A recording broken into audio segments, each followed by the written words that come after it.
Panguva iro the regime has accepted defeat.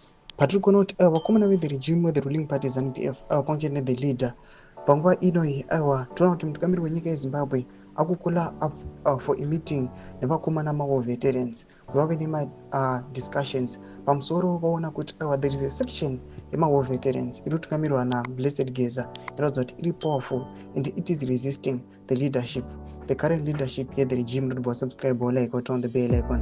Timina panapa Newsday tosangana nesela ramukona rikanzi ED to meet war vets after fallout. Tipina panapa mobudano rwamchenzi.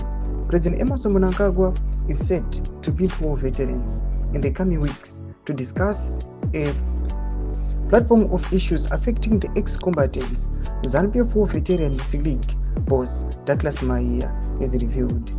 The meeting comes after a section of the war veterans led by the firebrand Blessed Geza expressed dissatisfaction over Mnangagwa's leadership.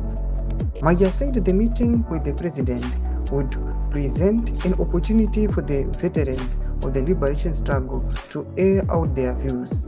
It will also provide a platform for Mnangagwa to address the former liberators' concerns, Maia added.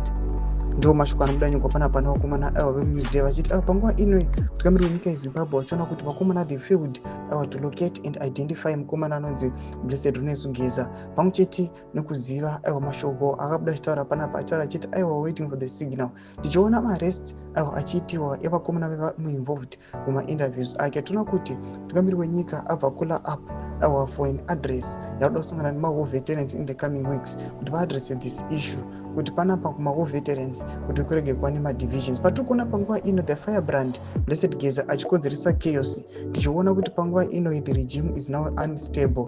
Panguva ino Blessed Geza is remained the only veteran pamwe chete nevanhu vari kumuteverera vakonzeresa kuti rift ivemo the ruling party ZANU-PF and top leadership. Tudze mafunguro muri kudii pamusoro pechiitiko ichi, pinda comment section medu, subscribe or like, turn on the bell icon.